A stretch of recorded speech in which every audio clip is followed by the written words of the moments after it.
sa kanyang panahon. Bakit nga ba may mga kabataang waring hindi matuto? Ilang ulit nang nadapa, wala pa ring ingat. Ganito po ang naging karanasan ni Trixie sa ating dunang sa kanyang panahon.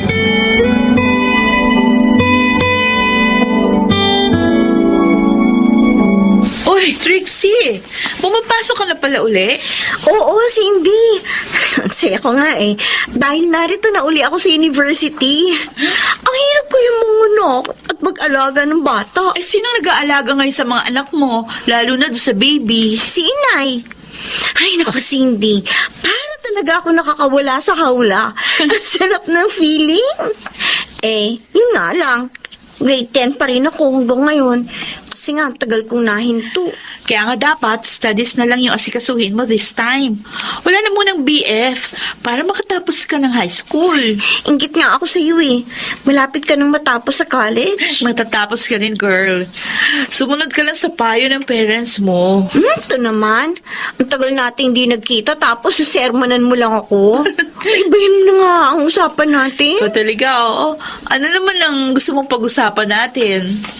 May naging kaibigan ako, super gwapo. Vic ang name niya.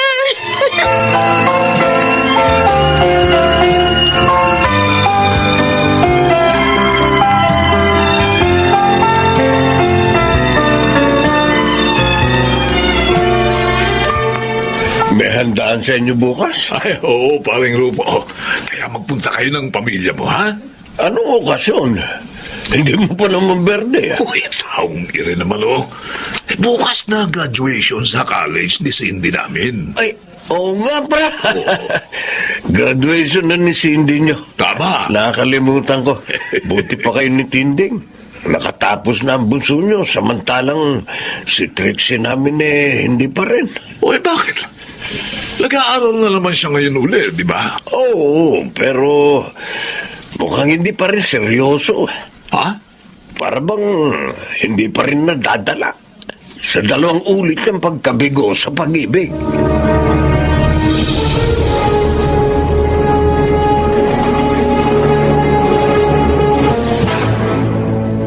Nakita kong magkasamang umalis sina Trix at Cindy.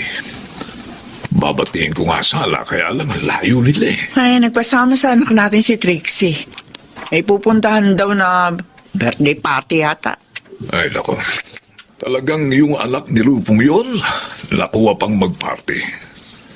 Malamang na iniwan na naman niya sa mga magulang niya ang kanyang mga anak. Alam mo, Lucas, hindi ko talaga gustong ugali nitong si Trixie. Gasang ulo. Kaya siya napapahamak eh. Eh kasi nga hindi nakikinig sa magulang. Kung hindi nga lang kaibigan natin si Narufo, gusto ko sana iwasan ng anak natin si Trixie. Ay, Hindi siya magandang kaibigan. tama ka. Pero, huwag kang mag-alala, ha? Hindi naman niya naaakay sa paggawa ng mali ang ating anak. O ayan, katunayan, tapos na sa kolehiyo ang ating si Cindy, ha? Eh kasi naman... Mabait at masunurin ang ating anak. Huwag kang mag-alala. Patuloy na lamang natin siyang papayuhan, paalalahanan, ha? Huwag niyang tutularan ang maling ginagawa ni Trixie. Kahit pa nga kaibigan niya yun.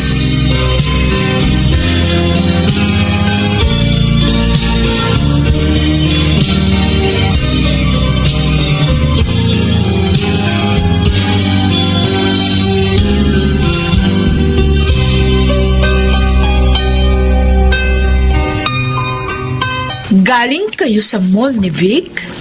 Oo, nagpasama ako sa kanya na bumili nitong damit na dala ko. Alam mo, girl, pinamerienda niya ako. Tuwang-tuwa ka, ha? Siyempre naman. Alam mo naman crush na crush ko siya, hindi ba? Trixie, parang kaibigan lang, ha? Huwag kang masyadong mahulog ang loob mo sa lalaking yun. Ito naman? Bakit? Mabait naman siya.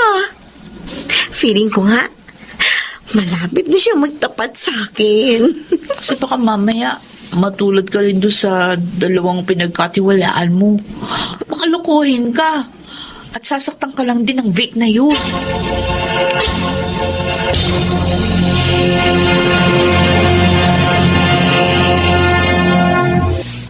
Salamat at pinagbigyan mo kung madalaw ka dito sa inyo, Cindy. Maayos ka naman nagsabi sa akin, Vic. At saka, hiningi ko rin yung permiso ng parents ko. Pumayag naman sila. Kaya, pinadalaw kita rito. Iba ka talaga. Hindi ka lang mabait at matalino. Mabuting anak pa. Ayoko mapahamak eh. Kaya lagi kong sinusunod yung pangaral ng mga magulang ko. Maswerteng magiging boyfriend mo. Wala pa sa isip kong pag-ibig. Sa ngayon, ang focus ko, pagkuha ng lisensya para maging ganap na teacher. Tsaka ako na lang iisipin yung pag-ibig pag may trabaho na ako.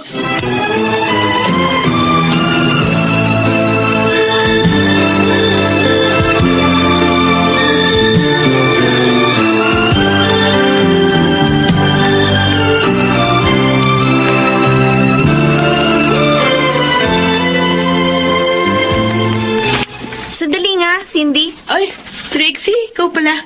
O, kumusta na? Ilang araw ka rin hindi nagpakita sa akin, ha? Huwag mo nga akong kumustahin. Traitor.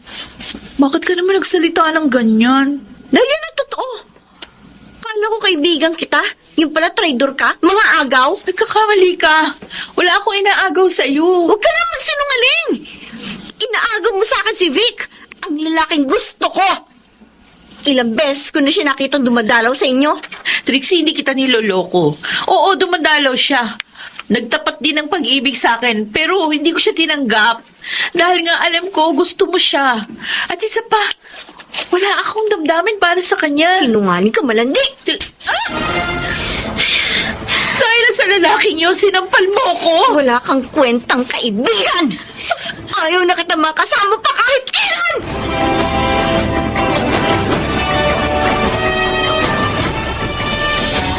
Hindi mo dapat ginawa yun kay Cindy, Trixie.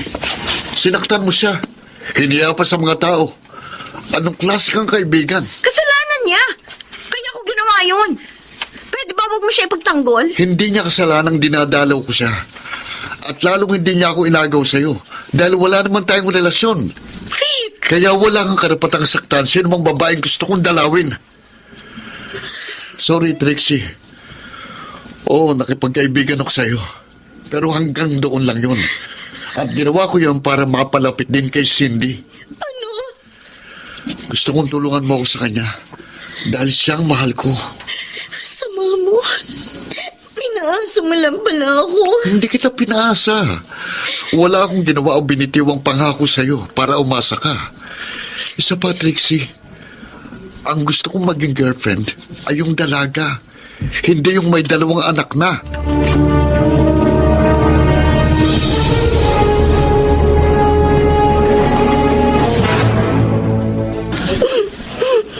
Tumahan ka na, anak. Walang may tutulong sa iyo ang pag-iyak. Nakakaiya ako, itay. Nakakaiya. Anak, 2 beses ka nang nadapa. Niloko na mga minahal mo. Ngayon naman, nagmahal ka at nasaktan sa hindi ka naman gusto. Hindi kaya may nais ipahiwatig sa iyo mga pangyayaring yun, anak? Itay. Hindi kaya dapat kalimutan mo muna ang tungkol sa pag-ibig. Ituon mo ang pansin mo sa kinabukasan ninyo ng iyong mga anak. Napapabayaan mo na sila eh. Wala kang ginagawa para paghandaan ang kanilang kinabukasan. Tawarin niyo ako, itay. Nagbuhay dalaga na naman ako. Kaya eto, nasaktan na naman ako. May pagkakataong ka pa, anak. Bumangon kang muli. Aalalayan ka namin ng iyong inay.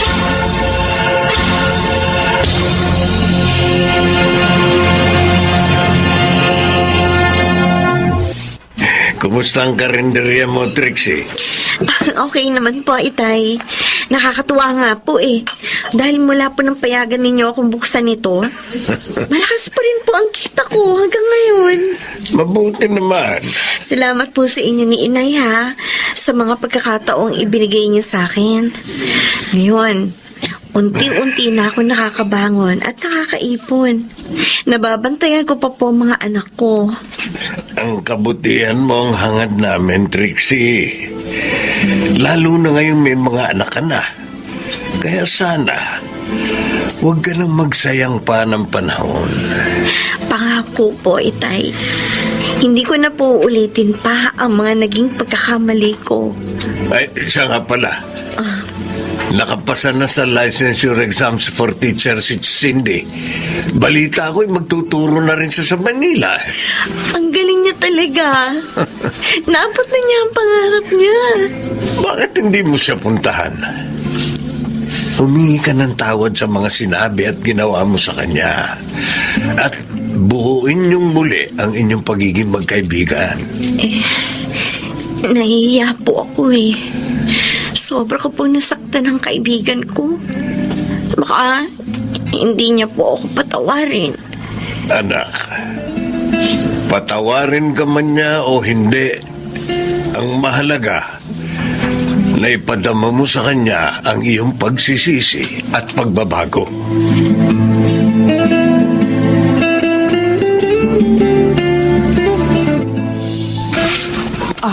Maupo ka, Trixie. Salamat po, Aling Tinding. Sandali na lang.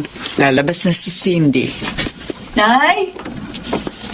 Sino po yung bisita? Uy, Ako, Cindy. Trixie! Ay, kumusta ka na? Eto, may karinderya na ako sa bahay namin.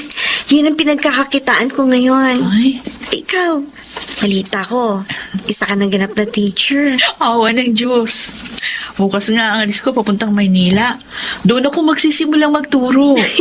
Congratulations, ha? Ibig bang sabihin niya, hindi ka nagalit sa akin? Oo, pasensya ka na sa akin, ha? Naging makitid ang isip ko. Patawarin mo sana ako sa lahat ng mga ginawa at masasakit na sinabi ko sa'yo. Kalimutan na natin yun. Ang importante, magkaibigan na uli tayo. Salamat sa pangunawa. Ay, siya nga pala. Sana sa isang buwan, sa birthday ng bunso ko, narito ka. Ah, sure. Oo, darating ako. Pinaghahandaan mo na. Oo, wala mang ama-ama anak ko. Sisikapin ko naman maging isang ulirang ina sa kanila.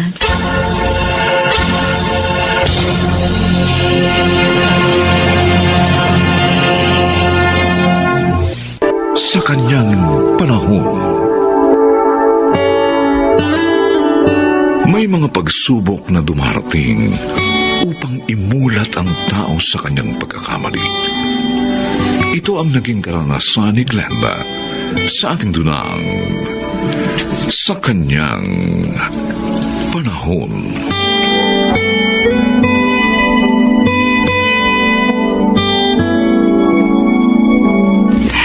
Kuya Rodolfo, buti inabutan mo ko. Bakit? Saan ba ang punta mo? May date ako. Doon ba sa nakita kong binatang kasama mo last week? Siya ba ang bago mong boyfriend? Oh, yes. Glenda naman. Parang anak mo na lang ang lalaking yun. Tingin ko nga kasing edad siya ni Gladys eh. Kuya naman, in love, age doesn't matter. We love each other. Kaya hindi importante ang agwat ang edad namin. Lolokohin ka lang ng lalaking yun. Gaya ng iba mong naging nobyo. Hindi magkakapareho ang mga tao. At saka, pwede ba? Kung magsalita ng ganyan, si Gladys nga, hindi pinag-iisipan ng ganyan ng boyfriend ko eh. Ibig mo sabihin, alam na ng anak mong tungkol sa batang-bata mong nobyo? Oo. Aba, Pero hindi pa sila nagkikita. Okay lang naman sa anak ko. Kahit kasing edad lang niya ang mahal ko. Basta ang importante, masaya ako, kung kuya. bakit kasi hindi ka na lang mag-asawa nang hindi kung sino-sinong nagiging boyfriend mo? O, edi lalo mahirap. Dahil kapag niloko ko, ay di hindi na ako makakahiwalay.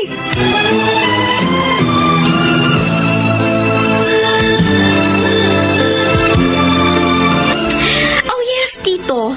Nabanggit na po sa akin ni Mommy ang tungkol doon. Hindi ko pa nga lang nakikilala yung guy. At okay lang sa'yo na parang anak na ng mami mong boyfriend niya? Tito Rodolfo, mula po nang mamatay si Daddy, hindi na nag-asawa si Mommy. Ibinuhos niya sa akin at sa business namin ang panahon niya. Kaya ngayong malaki na ako, gusto ko naman syempre maging happy si Mommy. Kaya kung saan siya masaya, okay lang po sa Pero akin. Gladys, saksi tayo. Marami na siyang naging karelasyon. At niloko lang siya. Yak, lalo lang siyang lolokohin ng lalaking yun. Matalino po si Mommy. Kita niyo naman, kahit maraming nang loko sa kanya, hindi siya naapektuhan. Matatag pa rin siya. Kaya magtiwala na lang po tayo kay Mommy. Besh, anong masasabi mo sa binake kong cake? Delicious! Hoy, pwede ka na magtayo ng bake shop. Thank you. Alam mo, yun talaga plano ko. Ang mag-business na lang. Ayoko nang mamasukan pa. Ay, sandali. Dalan mo si Tita Glenda ng cake, ha? Para matikman naman niya yung gawa ko. Sure, tiyak na magugustuhan niya ito. Teka, Gladys, may pakilala mo na ba si Chito kay Tita? Ay, hindi pa nga eh. Bakit hindi pa? Nag-aalala kasi ako, Alma. Baka ayawan ni Mommy si Chito. Bakit? Dahil ba hindi siya mayaman? At wala siyang mataas na pinag-aralan tulad ng past boyfriend mo? Oo. Mabait naman si Tita. Sigurado ko maiintindihan niya yun. Kung ikaw nga, inuunawa mo siya eh. Kaya tingin ko, ganun din ang gagawin niya sa'yo. Sana nga tama ka, Alma. Kasi talagang mahal ko si Chito. At ayoko siya mawala sa akin.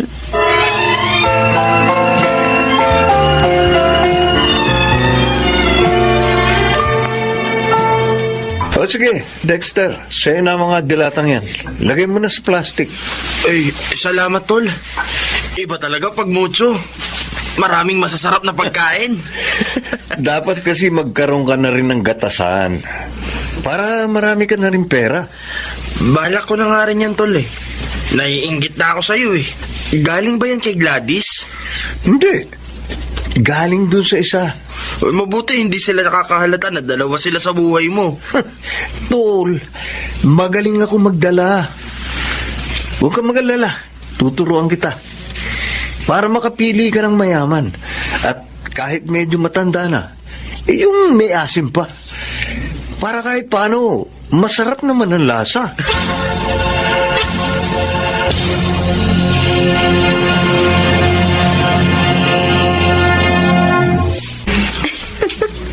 Binalot niya pa talagang binili natin, ha? Para surprise. Sure ako na magugustuhan niya yan. Ang ganda yata niyan. And expensive pa. At sasabihin ko sa kanya, ang stepdaughter niya pumili nito. Salamat ka pala, anak. Saan po? Eh di sa pagsama mo sa akin. At higit sa lahat, sa pangunawa mo sa akin. Ako rin po nagpapasalamat sa inyo, Mommy. Dahil naintindihan niyo ang sitwasyon ng boyfriend ko.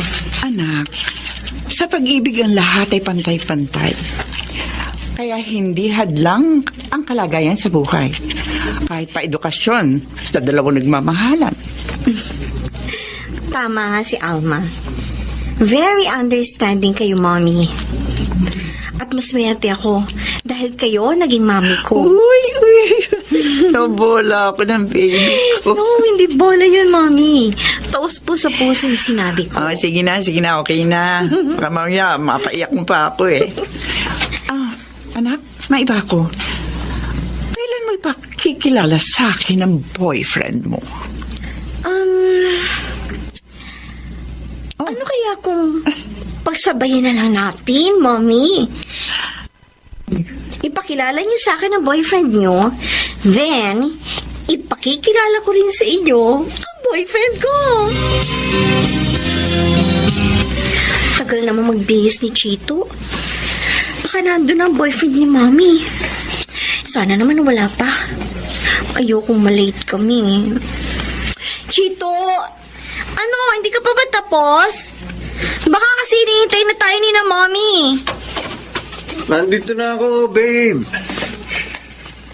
Sorry. Natagalan ako kasi siniguro ko lang na pagpunta natin sa inyo, maayos ako. Para walang masabi ang mami mo. Mabait si Mommy. Kaya wala kang aalalahanin. At, ang polo niyan? Oh, bakit? Maganda naman tong polo ko ah. Oo nga, maganda. Kaya lang, may bigla ako naalala eh. Ano yun? Hindi. Wag na lang nating intindihin. Siguro kamukha lang. O, halika na. Umalis na tayo.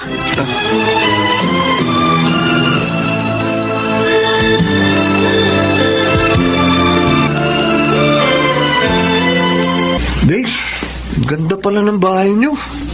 Salamat. Mahusay ka palang mag-ayos ng bahay. Kami ni Mommy ang nagtulong na mag-ayos nito. Anak. Dumating ka na pala. Yes, Mommy. Kasama ko na pong boyfriend ko, si Chito. Chito, ang mami ko. Glenda? Chito?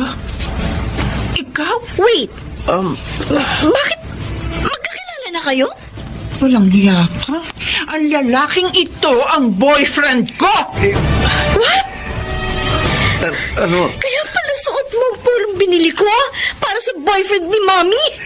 Gladys, magpapaliwanag ako. Niloko niya tayo, anak! Bakit kailangan mangyari to, Chito? Bakit ang mami ko pa? Sorry, Gladys. Hindi ko alam.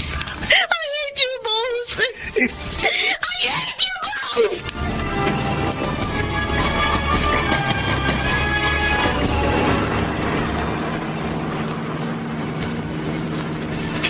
Bakit nangyari to sa atin, Mami? Bakit iisang lalaki pa minahal natin? Mali ba ako sa pagpayag kong makipagrelasyon kayo sa kung sinong gusto nyo? At si Chito, akala ko tapat siya sa akin. Yung pala may iba pa siya. At si Mommy pa.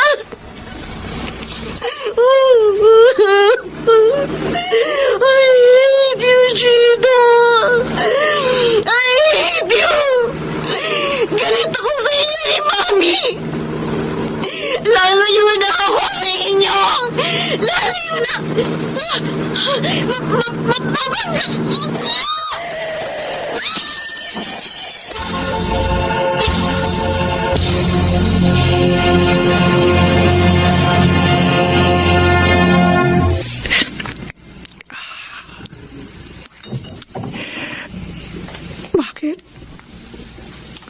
Bakit kailangan mangyari sa aming mag-ina to? Bakit kami pa ni Gladys dito? Ang sama mo. Niloko mo na ako. Pati ba anak ko? Itigil mo na yung paglalasing mo. Kuya, hayaan mo lang ako. Wala kang alam sa problema ko. Gusto kong makalimot. Alam ko na nangyari. Sinabi sa akin ni Gladys bago siya umalis dito. Nasaan ang anak ko, kuya? Nasa inyo ba? Wala. Na-aksidente siya. Anong sinabi mo? Si Gladys? Na-aksidente? Oo.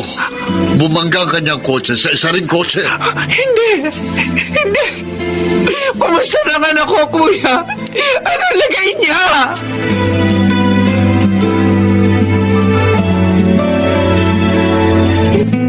Gladys, anak ko. Mommy. Ako nga, anak. Ano nararamdaman mo? Mommy. Medyo masakit pa ang mga sugat ko. I'm sorry, anak. Kung hindi ko pinatulan si Chito, hindi mangyayari sa atin to. Hindi ka madidisgrasya. Hindi naman po natin alam na dalawa pala tayo sa buhay niya. Niloloko lang niya tayo. Hindi ka na galit sa akin, anak. Hindi na po, Mami. Dahil nauunawaan ko na kung bakit nangyari sa atin ito. Para malaman natin ang panluloko ni Chito. Hindi siya karapat-dapat mahalin. Salamat, anak. Salamat. Tama ka, anak. Hindi siya dapat mahalin. Dahil wala siyang kwenta. Hindi niya tayo dapat masira, Mami. Oo, anak. Tama ka. At huwag ka mag-alala. Magbabago na ako. Magpapakatino na ang mami mo, anak. Lilinisin ko na ang buhay ko. At higit kitang pahahalagahan, anak ko.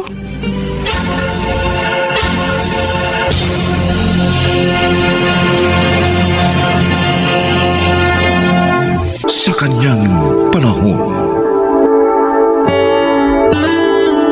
may mga kabataang napapahamak hindi lang dahil sa pagiging ulilang lubos, kundi dahil din sa kapusukan. Ito ang naging karanasan ni Jerry sa ating dunang sa kanyang panahon.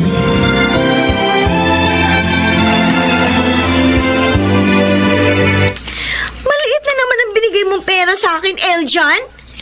Paano tayo makakaipon nito para sa panganak ko? Ilang buwan na lang isisilang ko na magiging baby natin. Wala pa rin tayong ipon. Nagsisikap naman ako Binibigay ko sa iyo lahat ng kita ko sa pagbabantay ng sugalan ng mga akong. Ikaso nga sa ating dalawa palang kulang na yung kita mo. Paano pa pagdating ng anak natin? Huwag ka mag-alala. May gagastusin tayo. Mangungutang ako. Pag binayaran mo yung uutangin mo, wala ulit tayong panggastos. Ano ba gusto mong gawin ko? Tuparin mo yung pangako mo sa akin. Humanap ka na ibang trabaho, yung mas kikita ka na maayos. Nakakabanas ka naman Isa nga wala nga akong makita. Hindi naman kasi ako tapos kahit high school. Hindi rin ako maaaring magpasada ng tricycle dahil wala akong lisensya. Hindi rin ako marunong magmaneho. Paano na lang pala ang buhay natin? Ikaw, kapag hindi ka tumahimik, susuntukin kita!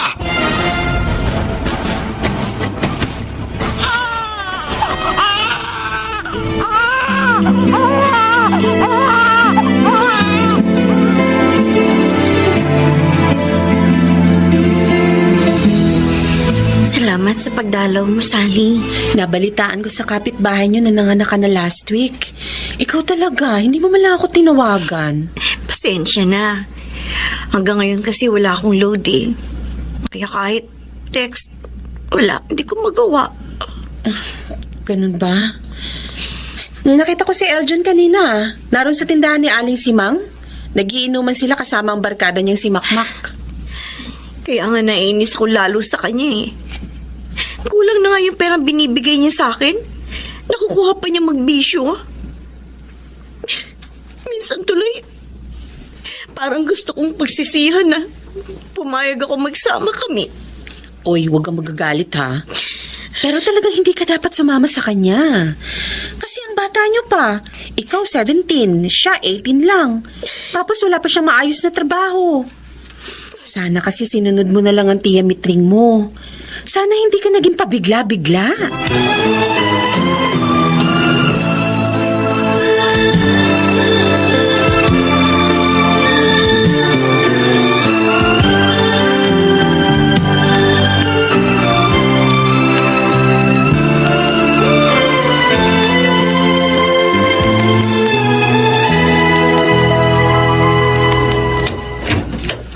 Charlie, ang pagkain natin. Lasing ka na naman. Sasabihin mo na naman, nilibre ka ni Makmak. Dahil nanalo siya sa sugalan, doon kina akong. Iyon naman talaga ang totoo Kahit magtanong ka pa kina mga akong. Kahit libre yan, Eljon. Hindi pa rin tama yung ginagawa mo. Ano? Dahil nagiging bisyo mo na yan Alam mo, darating ang panahon, hahanapin mo na yung alak na yan. Hanggang sa wala ka na ibibigay na pera sa akin para lang makainom ka ng alak. Tumigil ka na, ha? Nagagalit ka dahil totoo yung sinasabi ko? O baka nga adik ka na nga dyan sa alak na yun eh! Ikaw, tumigil ka na! No. Ha? Ha? Ganyan ka pag napagsasabihan ka na anakit ka! Ayaw mo talagang tumigil, ha? Ha? Ha? Ano? Ha? Ganyan ka talaga lalaki ka! Tama, hindi na lang ako sumama sa'yo! Ganito lang pala magiging buhay ko!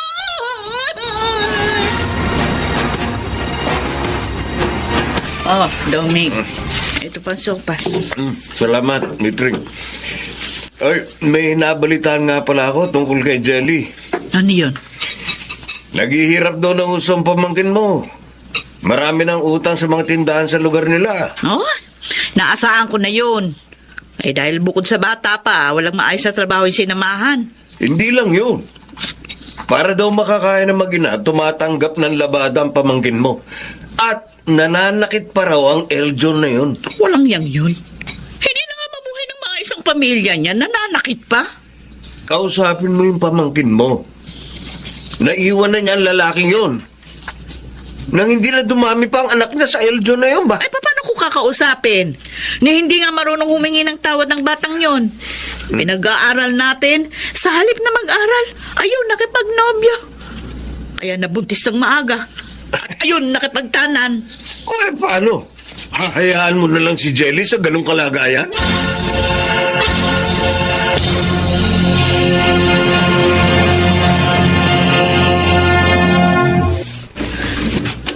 Jelly,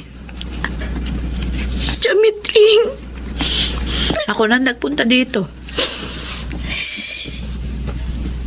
Kahit na nga mula nung sumama ka at magtanan sa Eljon na yun hindi ka man lang makadalaw sa bahay. sorry po, Tia. Nahiya po ako sa inyo. Alam ko ang laki ng kasalanan ko. Nang mamatay sina inay at itay, kinupkup niyo na ako. Pero naging matigas ang ulo ko. Naging mapusok. Maagang nag-asawa. Hindi mo asawang lalaking yun. Hindi naman kayo kasal. Kaya pwede mo pa siyang iwan kahit na anong oras mo gustuhin. Tia. Jelly, hindi mo maitatago yung mga dinaranas mo sa kanya. Ayan may mga pasaka.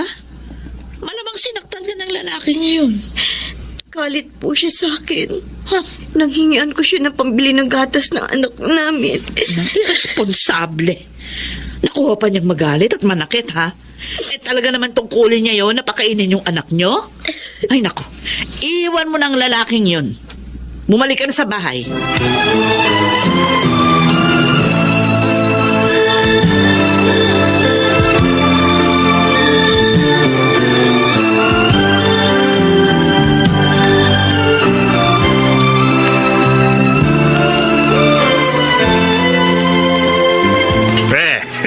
Nagpunta pala sa inyo si Aling Mitring.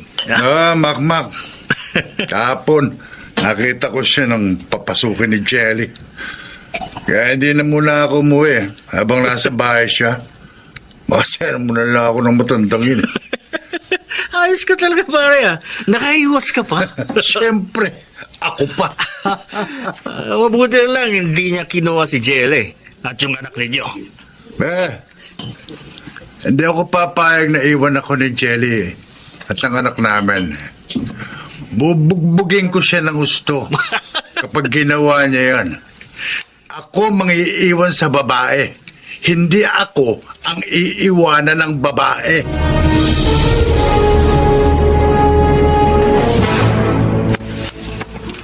Jelly, bakit naka-empake ka? Saan kayo pupunta ng anak natin? Alis na kami dito. Iiwan ka na namin. Ano? Total, hindi ka naman nagbabago eh. Hindi kami mahalaga sa'yo. At saan ka pupunta? Ha? Sa tiyamitring mo? Hindi ka na tatanggapin, oy! Dahil ang tigas ng ulo mo at may anak ka na. Magiging pabigat ka lang sa kanila. Diyan ka nagkakamali, Eljan. Handa ang tiyahin ko na tanggapin kami ni Baby. at tulungan ako makabangon. Yun! Kaya pala mayabang ka na, ha? Mayabang ka na! Ha? Ano? Sama mo talaga. Wala ka. Halos na lang ako. Sinaktan mo pa ako. Mayabang ka eh! Kala mo kaya mo na ako? Pero ito na ang huling pananakit mo sa akin. Sa susunod na suntukin mo pa ako, sisiguraduhin ko masasaksak naman kita. Jelly! Nakakamatay yan! Talagang papatayin kita! Kaya umalis ka sa daraanan namin ng anak ko!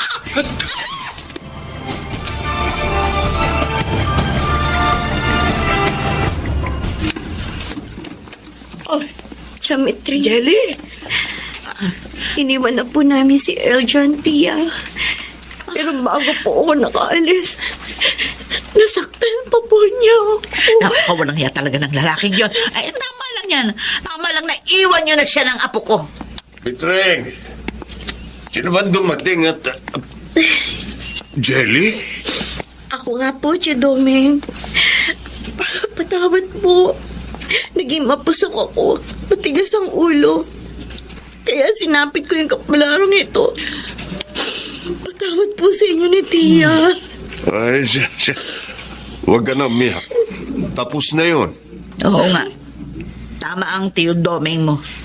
Basta ang mahalaga, gusto mo nang bumangon ngayon sa nagawa mong pagkakamali.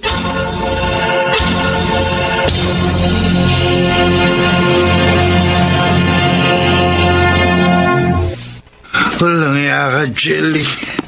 Kala mo hindi ako makagaganti sa'yo.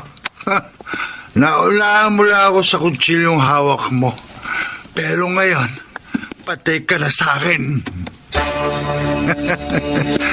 Dahil hindi ka na bubuhayan nitong dala kong gasolina. Bubuhusan ko ng gasolina ang kwartong ito at saka ako sisintihan. Ayan, binubuhusan ko na. Naibuhos ko ng gasolina. Ngayon naman, sisindihan ko na. Mamamatay ka na, Jelly!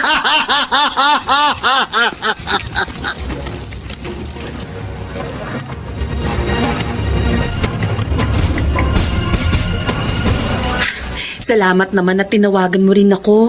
Eh, narito ka na pala uli kina Aling Mitring. Oo, Sally. 3 weeks na. Nagtitinda na nga ako ng ulam dyan sa harap nitong bahay eh. Para may kitain naman ako kahit paano.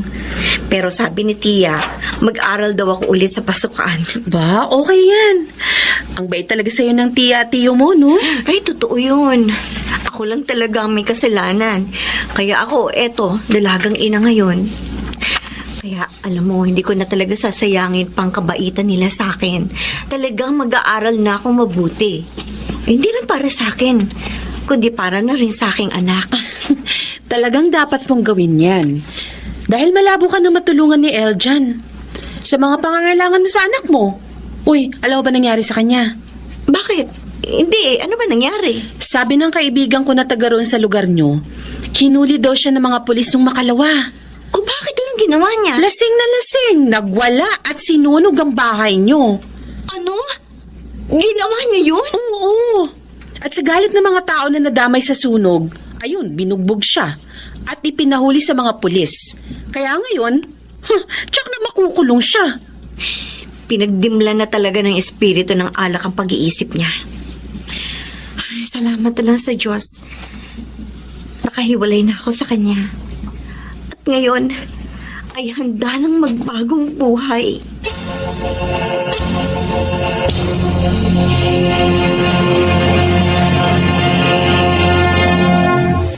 Sa kanyang panahon, isang masamang ugali ang panlalait sa kapwa. Subalit marami pa rin ang ito'y ginagawa.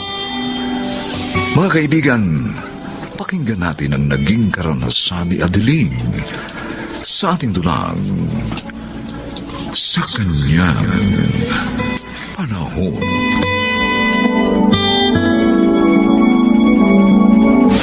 Ito ang magiging tulugan mo, Miriam, ha? Ayusin mo na yung mga gamit mo. para makapagsimula ka na magtrabaho. Opo, Aling Adeline. Ma'am Adiling! Ah. Yon ang gusto ko itawag mo sa akin mula ngayon. Dahil hindi nyo lang ako basta kalugar ngayon. Katulong na kita. Naintindihan mo ba? Opo, ma'am. Gusto ko nga palang malaman mo, ha? Na ayaw ko sa tamad na katulong. Hindi po ako tamad. Dapat lang! Kailangan masulit yung pasasahod ko sa iyo. At saka isa pa, ayoko rin na sasabay ka sa amin sa pagkain. At iba rin ang pagkain mo sa pagkain namin. At isang beses sa isang buwan lang ang day off mo.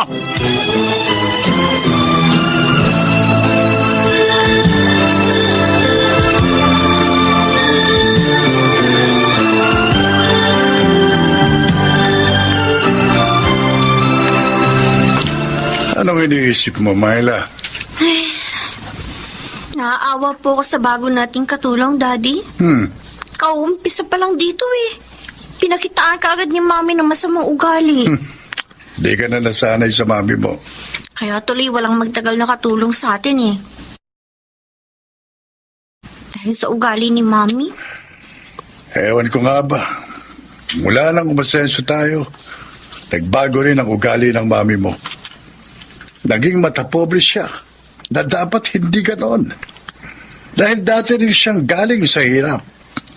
Eh kung sabihan niyo po kaya siya. Baka sakaling makinig sa inyo, Daddy. Lagi kong ginagawa yon, anak. Pero nagiging ugat lang yon ng pag-aaway namin.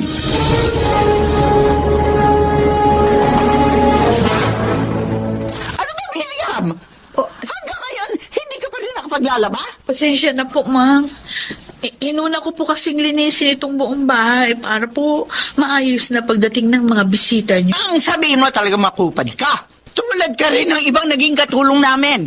Makukupad kumilos, mga tanga. Walang diskarte sa buhay. Sakit niyo naman po magsalita. Ano ngayon? Kung masakit ako magsalita. Ano? Lalabang ka sa akin, ha? Hindi naman po sa ganun. Ginagawa ko naman po lahat ng gusto niyo, ma'am. Ba't sumasagot ka? Sumasagot ka pa? Busing ko yung buhok mo eh. Ikaw, ha? Wala kang karapatang sagot-sagutin ako. Katulong ka lang dito. Naintindihan mo?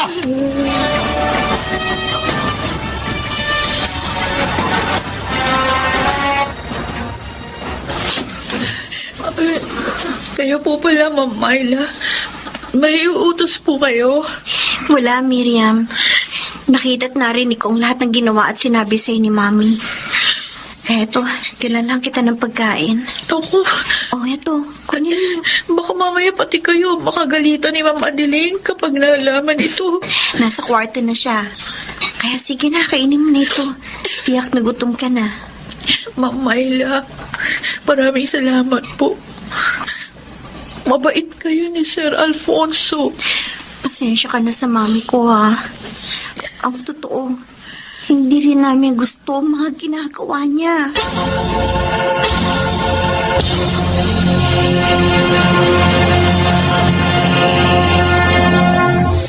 Mukhang nahihirapan ka na.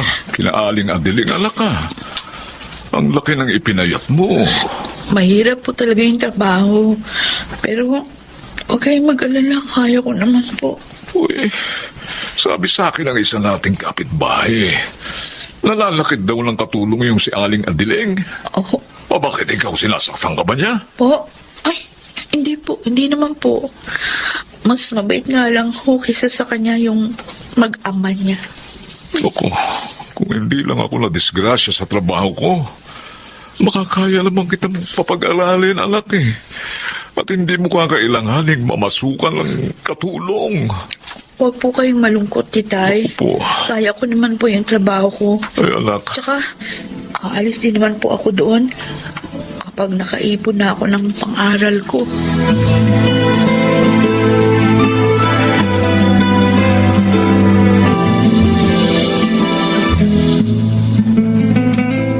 Nakita ko, kinagalitan mo na naman si Miriam. Sinampal mo pa. Ay, nang bagay sa kanya. Hindi naman kasi siya marunong magtanda. Adeling, Oh, hindi porket tayo ang amo. May karapatan na tayong sakta ng mga katulong natin. tao rin silang may damdamin. Tumigil ka nga dyan, Alfonso! Bakit ba ang hilig mo ipagtanggol ang mga stupid ang katulong na yon, ha? Dahil sumusobra ka na. May kung pagalitan mo sila, hindi mo na iniisip na nakakasakit ka. Sinasaktan mo pa sila ng pisikal. Adiling, baka bumalik sa iyong ginagawa mong yan. Abay, matakot ka.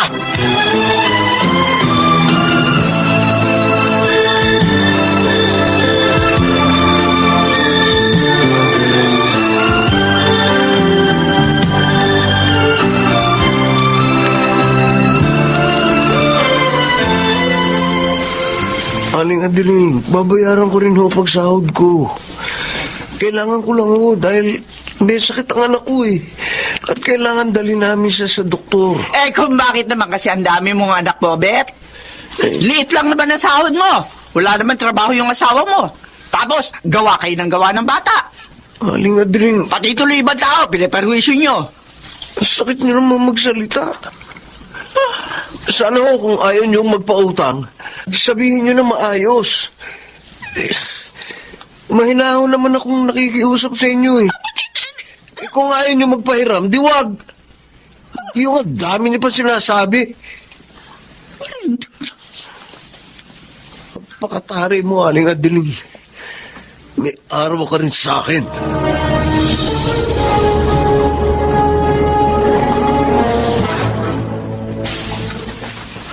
Hindi ako makatulog. Para ako nagugutom ha. Teka nga, punta ako sa kitchen. Gagawa ko ng sandwich.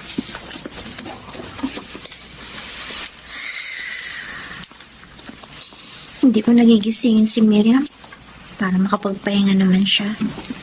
Ngayon lang siya makakatulog ng mahaba-haba dahil wala sina Mami at Daddy. Huwag kang sisigaw.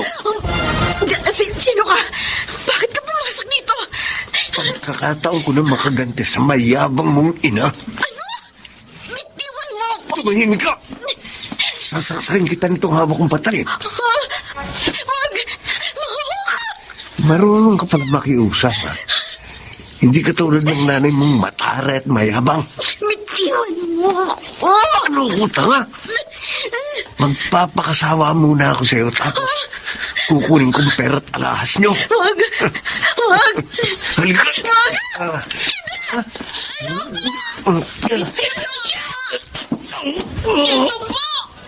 Ito po! Miriam! Hindi na siya gumagalaw! Patay mo yata siya!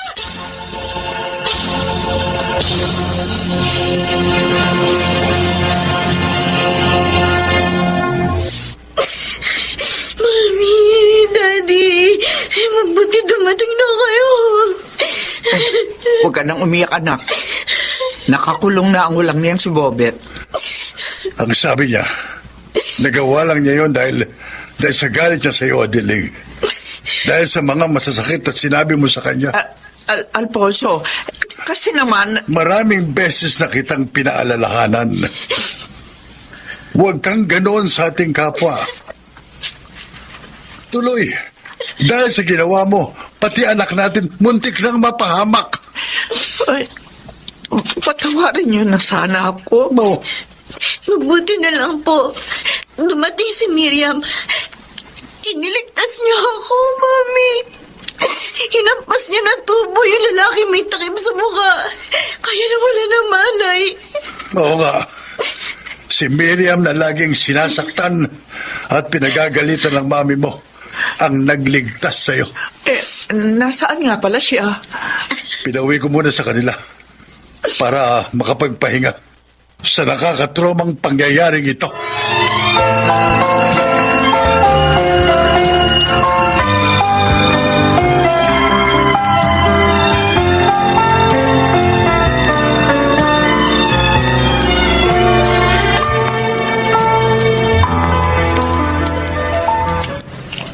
Kumusta ka na? Okay na po, ma'am. Wala na po yung kaba. Salamat naman. Miriam, gusto kong magpasalamat sa pagliligtas mo sa aking anak. Napakabuti mo. Sa kabila ng mga ginawa ko sa'yo, hindi ka gumanti sa aking anak. Amo ko rin po siya. At naawa po ako sa kanya. Isa pa, wala po sa akin yung pagganti. Salamat talaga sa'yo. At sana patawarin mo rin ako sa lahat na masasamang ginawa at sinabi ko sa'yo. Pwede kayang sa amin ka pa rin magtrabaho? Plano ko kasi tulungan kang makapag-aral sa kolehiyo. Ma'am Adelaide. Gusto kong ituwid ang mga pagkakamali ko, Miriam. Bigyan mo sana ako ng pagkakataon.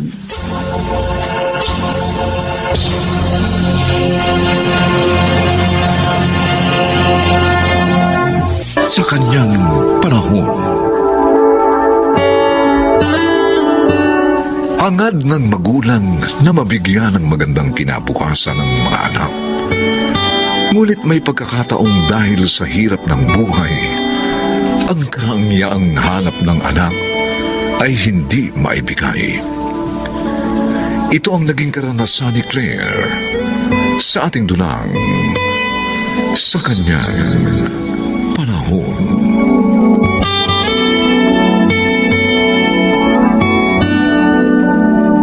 Wow! Ang ganda ng damit at sapatos na suot mo, Claire. Pati bag. Talagang maganda, Ate Donna. At mahal pa. Sigurado. Bili na naman sa'yo ni Armando mga yan. Ano pa? Hindi ko naman mabibili mga ito Sa kita ko lang sa pabrika. Oh, tingnan mo itong relo, Bigay niya rin to. At expensive din. Sana naman tigilan mo na yung pagsasamantala doon sa mga nagiging nobyo mo. Pabili ka ng pabili ng kung ano-ano sa kanila. Tapos iniiwan mo rin naman sila. Nakakasakit ka na ng damdamin. Ay, hindi totoo yan, ate, ha? Napapasaya ko nga sila Ano? Dahil sa mga nangyayari sa amin. Ano? Ibig mong sabihin, na ibigay mo ng sarili mo sa mga naging nobyo mo? Ito naman, gulat na gulat pa. Ito na ang uso ngayon. Pambihira ka. Mamaya magbuntis ka dyan sa ginagawa mo. Hindi mangyayari yon. Dahil marami ng paraan para hindi mabuntis sa babae. Kaya huwag kang mag-alala.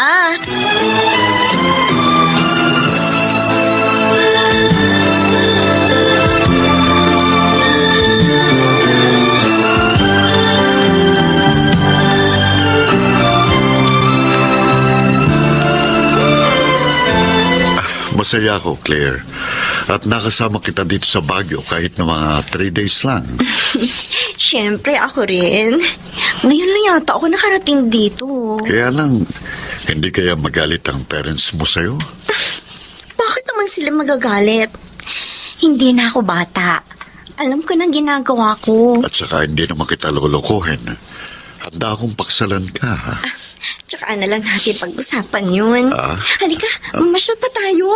Gusto ko makita ang lahat ng magagandang lugar dito. O sige, sige. Ibili tuloy natin ang mga pasalubong ang pamilya mo. Thank you. Ang bait mo talaga. Dahil mahal na mahal kita.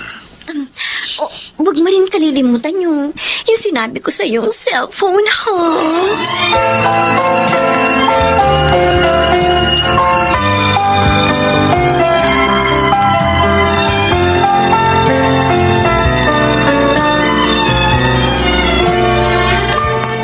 Dumating na ba ang kapatid mo? Opo, inay. Tulog na nga. Napagod doon sa haba ng biyahe mula Baguio. May mga pasalubong nga pala siya. Hindi naman kami interesado doon. Ang ibig namin ng tatay nyo, itigil niya ang masama niyang ginagawa. Ay nako, ilang beses ko na nga pinagsabihan pero ang tigas ng ulo, ayaw makinig. Hindi naman kasi siya marunong makontento sa kinikita niya sa trabaho niya. Kaya ginagamit niya yung sarili niya upang matikman ang layaw. Nag-aalala na nga po ako. Baka mamaya mapahamak siya sa kanyang ginagawa. Idalangin na lamang natin siya na sana imulat siya sa kanyang pagkakamali bago mahuli ang lahat.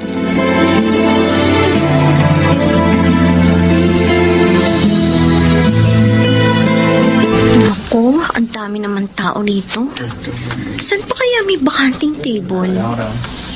Ayoko naman mag-lunch sa ibang restaurant. Mas masarap kasi ang pagkain dito eh. Excuse me. Naghahanap ka ba ng mauupuan? Oo. Ganun ba?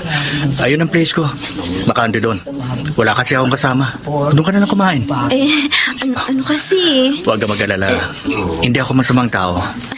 Gusto lang kitang tulungan kaya nilapitan kita. Ako nga pala si Walter. Ikaw, anong pangalan mo?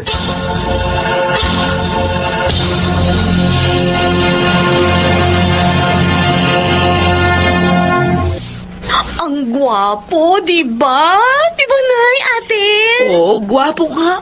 Mukhang mayaman. Talagang mayaman siya, ate Donna. Ganda ng kotse niya eh. Siya ba madalas mong kausap sa cellphone? Opo, Nay. Sinagot ko na ho siya. Kaming dalawa na. Ang bilis naman. Kailan mo lang nakilala? Mabait si Walter, ate. At saka mahal namin ang isa't isa. Alam ko na sa kanya ang mga katangiang gusto ko sa isang lalaki. Kaya hindi ko na siya pinahirapan pa. Oh, paano si Armando? Tinapos ko na po ang lahat sa amin. Ha? O paano kung makakita ka ng higit kay Walter? Iiwan mo rin siya? Ay, hindi ah. Siya na talaga ang gusto ko, ate. Bata, gwapo, mabait, at mayaman. Hindi na ako maghahanap pa ng iba.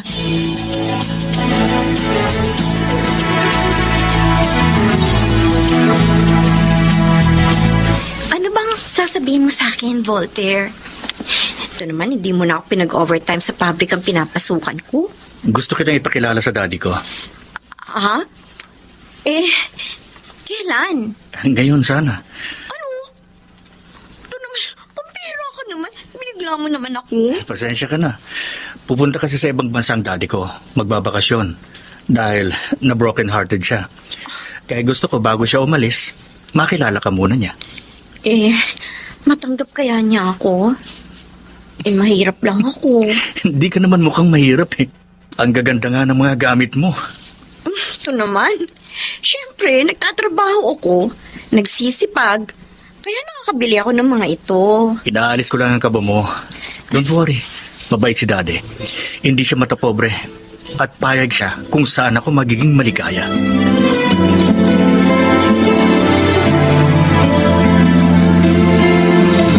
Hi, Dad. Kasama ko na po ang girlfriend ko, si Claire. Claire, daddy ko. Ikaw? Ikaw ang girlfriend ng anak ko? Armando? Teka, magkakilala kayo, daddy? Kilalang kilala ko sa Walter. Sa siyang masamang babae. Daddy? Siyang babaeng humuthot sa akin. Ang sumugat sa aking damdamin. Claire, totoo ba ang sinabi ng daddy ko? Totoo ba? Walter, hindi ko alam na dati mo siya. Kung ganun, totoo nga. Pero mahal kita, Walter. No, At tapos ng lahat sa amin ng daddy mo. ang kapal ng mukha mo. Anak, palayasin mo siya dito. Hindi siya karapat dapat mahalin.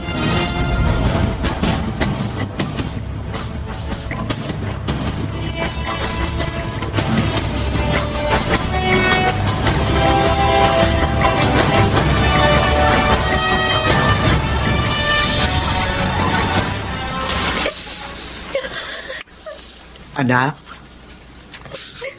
Oh, bakit ka umiiyak? At nasaan ang nobyo mo? Bakit hindi ka na inihatid? Inay. Bakit ba? Ano ba nangyari? Nag-away ba kayo? Dinala po niya ako sa kanila. Ipanakilala sa daddy niya. At hindi ka natanggap ng daddy niya. Dahil mahirap tayo. Hindi po ako natanggap. Dahil ang daddy niya, si Armando pala. Ano? Galit na galit po sila mag-ama sa akin. Ito na nga ba ang sinasabi namin? Na baka dahil sa banli mong ginagawa, masaktan ka, mapahamak. At nangyari na nga. Hindi ka kasi marunong makontento sa buhay na mayroon ka. Ano po ang gagawin ko, Nay?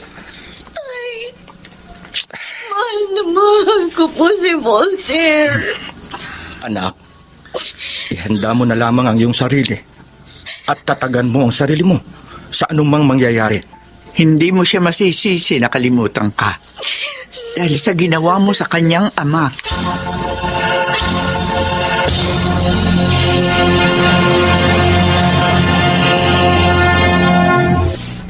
Inay, kumusta na po si Claire? Mababa na ang lagnat niya, anak. Mabuti naman po. Ilang araw din siya nagkasakit. Ginamdam niya ng labis ang paglayo sa kanya ni Voltaire. Hindi na siya tinawagan. Dapat din po maunawaan natin siya. Hindi talaga madaling tanggapin ang pangyayaring yun kina Claire at sa kanyang daddy. Sana maging aral na ito sa iyong kapatid.